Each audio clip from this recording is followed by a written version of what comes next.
Hello అండి. ఇప్పుడు మనం బ్లౌజ్ నెక్‌కి పైపింగ్ ఎలా ఎయ్యాలో చూద్దాము. ఇది బ్లాక్ కలర్ శారీలో బ్లాక్ కలర్ వచ్చింది కాబట్టి నేను బ్లాక్ కలర్ తీసుకుంటున్నాననమాట. నెక్‌కి ఎప్పుడు మనము క్రాస్‌గా ఉన్న స్ట్రిప్స్‌నే కట్ చేయాలండి. హ్యాండ్స్‌కైనా, బ్యాక్ వేస్ట్‌కైనా సరే స్ట్రైట్‌గా ఉన్న పీసులు చేయొచ్చు పైపింగ్‌కి. నెక్‌కు మాత్రం క్రాస్‌గా ఉన్న పీసులే కట్ చేసి అటాచ్ చేసి పైపింగ్ వేయాలన్నమాట. ఇదిగోండి ఇట్లా కట్ చేసి క్రాస్‌గా కట్ చేసి ఇచ్చేసిన దాన్ని మళ్ళీ నేను ఇప్పుడు ఒక వైపున కుట్టేస్తున్నానండి. పైపింగు మనము చేసే పైపింగు ఇన్విజిబుల్ పైపింగ్ కాదు, మామూలుగా నార్మల్ పైపింగ్ కాబట్టి ఇలా మనము ఒకవైపు కుట్టుకోవాలి. ఇలా ఒకవైపు కుట్టుకొని నీట్గా మొత్తం కుట్టుకోవాలి. కుట్టుకున్న తర్వాత ఎక్కువ తక్కువలో ఏమన్నా ఉంటే కట్ చేసుకోవాలన్నమాట. ఇదిగోండి ఈ విధంగా కుట్టుకుంటూ ఉండాలన్నమాట. నెక్కి ఎంత కావాలో క్లాత్ అంత తీసుకొని మనం కుట్టాలి. కుట్టిన తర్వాత ఎక్కువ తక్కువలు ఉంటే కట్ చేసుకోవాలి. నేను కట్ చేసిన తర్వాత బ్లౌజ్ నెక్కి స్టిచ్ చేస్తున్నాను. బ్లౌజ్ పై వైపున పెట్టి మనము నెక్ స్టిచ్ చేస్తామన్నమాట.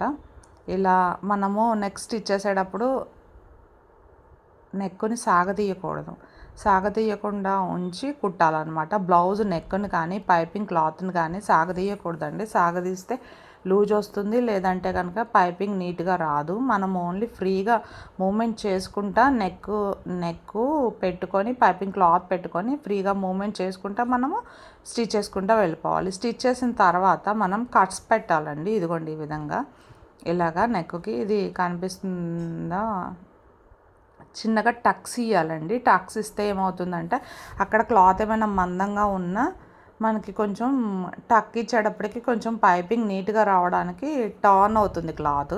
అందుకని టక్స్ ఇస్తారనమాట. టక్స్ ఇచ్చేసిన తర్వాత మళ్ళీ మనం పైపింగ్ చేసుకోవాలి. ఇదిగోండి ఇలా టక్స్ పెట్టిన వీడియో కొంచెం బయటకు వెళ్ళిపోయినట్టుంది. ఇలా టక్స్ ఇవ్వాలి. చిన్నగా కుట్టాలన్నమాట. అంతే, చిన్నగా కట్ చేయాలి అంతే. నెక్ కొంచెం వంకరగా తిరుగుతుంది అనమాట. ఇప్పుడు మనము నెక్ వైపు నుంచి 12వ నెంబర్ థ్రెడ్ పెట్టుకోవాలండి. నెక్స్కి కానీ హ్యాండ్స్కి కానీ ఎప్పుడైనా సరే 12వ నెంబర్ థ్రెడ్డే పెట్టుకోవాలండి. అది చక్కగా సన్నగా వస్తుంది, చూడడానికి కూడా లుక్ బాగుంటుంది.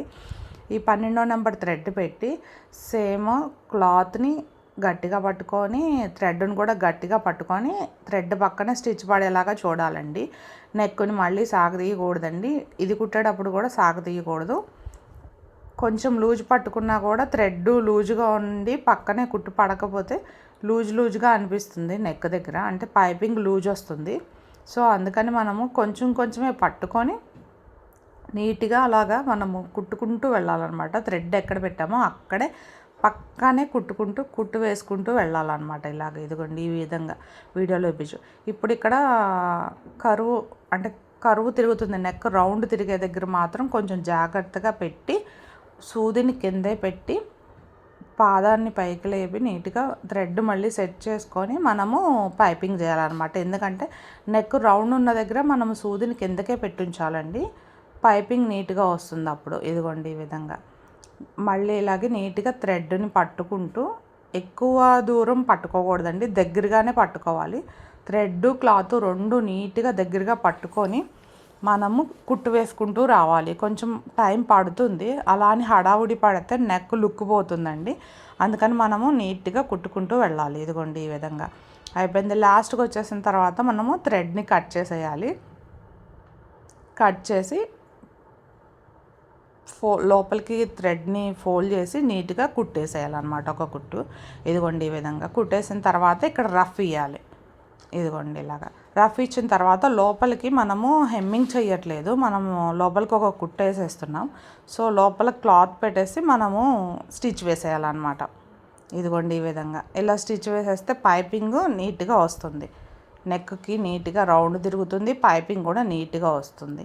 యాక్చువల్గా ఇది హెమ్మింగ్ కూడా చేయొచ్చు, కానీ హెమ్మింగ్ అంటే ఈ స్టిచ్ జనరల్గా ఇప్పుడు అంతా హెమ్మింగ్ చేయడం టైం పట్టేస్తుంది, దొరకట్లేదని ఇలా వేసేస్తున్నారు. ఇది కూడా నీట్గానే ఉంటుంది, ఏమీ పెద్ద ప్రాబ్లం అయితే రాదు. దానికంటే ఇంకా ఇదే గట్టిగా ఉంటుంది, స్టిచెస్ ఎక్కువ పడతాయి కదా. హెమ్మింగ్ అయితే ఒకవేళ ఊడిపోయే ఛాన్స్ ఉంది. లైక్